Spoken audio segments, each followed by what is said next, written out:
guys, Luke Bowles here, and today I'm going to be giving you guys my review for Cold Pursuit, starring Liam Neeson and Laura Dern. And this movie is directed by the guy who did that 2014 Norwegian film, In Order of Disappearance, and he made this as an American remake to that film, which is kind of interesting.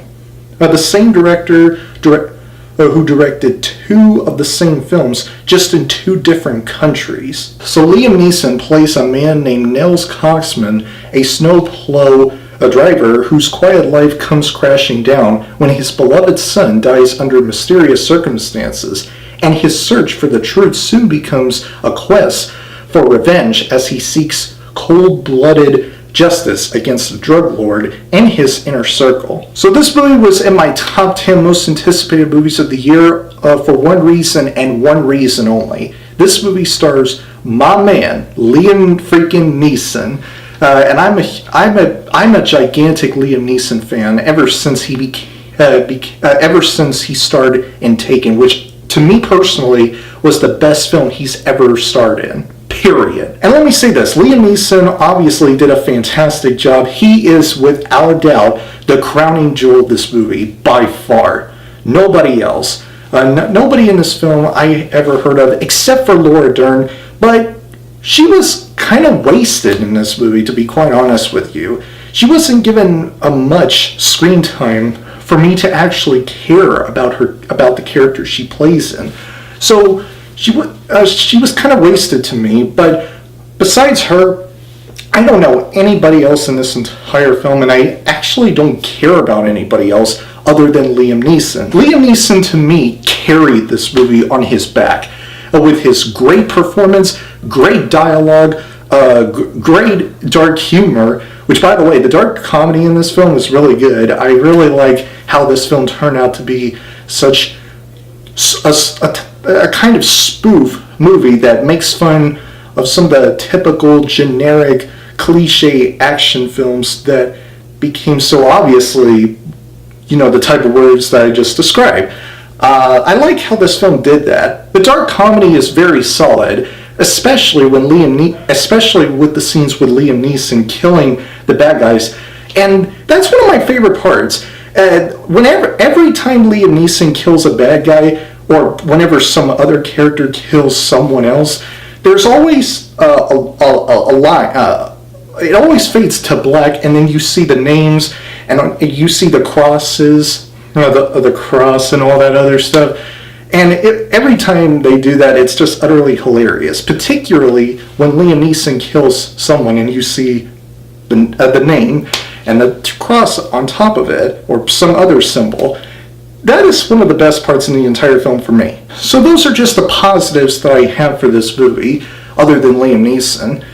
The negatives for me starts off with this. The tone, it is different. I will say that. I will say, though, the tone for me it's not like the type of tone that I am accustomed to, that I have been used to, particularly in a Liam Neeson film, because this film stars Liam Neeson, and going into it, I was thinking that this would be a cool action revenge of a thriller film, but this film pretty much lacks in action, but even when there was action in this film, the action in this film was very minimum, so that was kind of disappointing to me. One of the problems that I have with this movie is this film went all over the place with many storylines than just one, with just the Liam Neeson storyline that I actually cared about.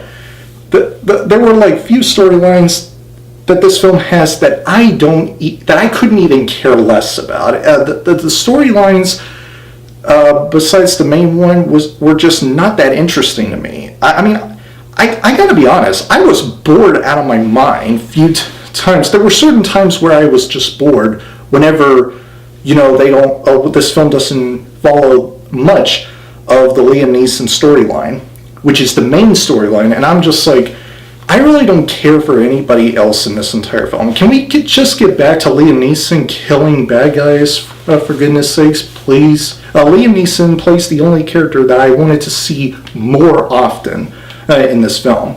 Because again, he actually carried this movie on his back with his great performance, great line delivery, and a great dark humor, as well as some really good minimum scenes. It's kind of actiony, but more so like dramatic moments and stuff like that are kind of looked at as action scenes, but more like dramatic scenes. I mean, the best way I can describe Cold Pursuit is that this movie is the Green Bay Packers with Aaron Rodgers, or the Cleveland Cavaliers with LeBron James. If it hadn't been for those two guys, if it hadn't been for both of these guys, these two teams would have been nothing. They would be anything but good. And because those two guys were the only ones that carried those teams on their backs to reach the playoffs and try to be as good as they make them out to be. And that's the same way with this movie, with Liam Neeson. If it hadn't been for Liam Neeson, this movie would have been a chore to get through. Like, seriously. Because this movie, I mean, I didn't care for anything else, or anybody else, rather, I'm sorry. But, I mean, it's just hard to, it's really sad to say that, because I really was expecting this movie to be as good as some of the other action films, like say, Run All Night, which was a very good action film, and obviously Taken, the first one, which is the best action scene Liam Neeson has ever been in. And just out of all the action, thriller, drama films that Liam Neeson has been a part of, has been starring in ever since Taken, this is one of the weakest, if not the weakest film he's ever been, or one of the weakest he has been in. Not to say that this is a bad film, because I kind of like this film. It's just that out of all the, action, drama, thriller films, this is by far one of his weakest, right, in my humble opinion. But to me, Liam Neeson is just the only reason why this movie is watchable, at least for me. He's the only one that made this movie bearable to watch. Because if it hadn't been for Liam Neeson, I would have walked out of the theater. I'm going to give Cold Pursuit a Silver Medal of Honor. I really don't think this movie was as really good as people made it out to be. I feel like people were overrating this movie, for me personally. But I'm not to say that it's a bad movie by any means. I do think it's a good movie. It's just that it wasn't as really good as I thought it was going to be. So that was kind of a letdown for me. But anyway, guys, that is my review for Cold Pursuit. If you guys enjoyed this video, please click the like button, and if you have already seen Cold Pursuit, comment below to let me know what you think of it. If you enjoyed what you've seen here and you want to see future videos from me, please press up there to subscribe and turn on the notification bell. And I'll see you guys in the next video. Have a great week, Battle Squad, and as always, fight the good fight.